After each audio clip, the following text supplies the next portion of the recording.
Alex est avec nous. Alex, bonjour. Bonjour Florent. Vous allez donc nous raconter comment on va se soigner, quels sont les grands changements en marche concernant à la fois la médecine et puis notre santé au quotidien, vraiment. Ouais.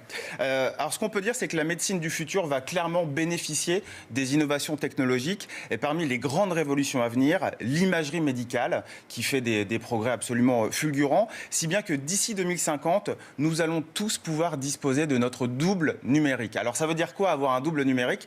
C'est très simple, regardez ces images. Il suffira en fait de nous faire scanner de la tête aux pieds en 3 dimensions, bien évidemment par notre chirurgien, par notre médecin, qui pourra se balader virtuellement dans notre corps comme on se balade dans un jeu vidéo. Sauf que là, évidemment, ce qu'on verra, ce sera l'intérieur de notre corps en temps réel. Donc le médecin, le chirurgien pourra visiter les moindres recoins de notre anatomie sans rien endommager. Donc c'est absolument révolutionnaire. On sait que voilà, il y a des examens qui sont parfois douloureux, qui prennent du temps, parfois sous anesthésie générale. Tout ça, ce sera vraiment relégué au passé. Ça paraît complètement dingue. Ouais. La technologie qui va donc optimiser cette phase du diagnostic médical, mais aussi l'étape de l'analyse.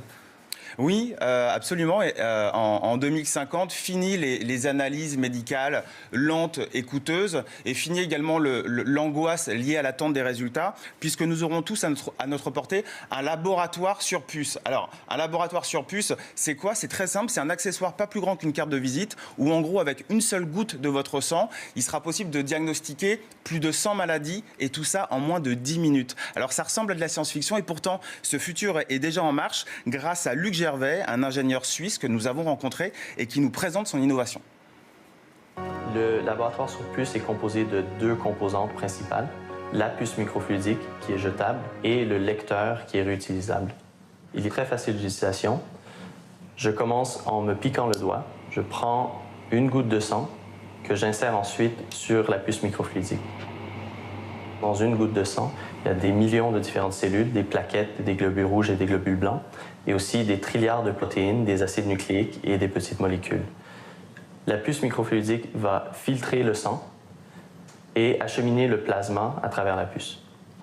On peut détecter des centaines de maladies à l'aide de cet appareil. Par exemple, les cancers, les maladies infectieuses comme la grippe, le VIH, l'hépatite, les allergies, différentes fonctions d'organes, comme la fonction du foie, la fonction de la thyroïde. On arrive à faire un diagnostic médical qui coûte beaucoup moins cher que celui qui est fait aujourd'hui à l'aide des analyseurs centralisés. Alors ça permettra aussi de faire un diagnostic qui sera fait dans les pays en voie de développement pour les gens qui sont les plus démunis. Donc on va consulter notre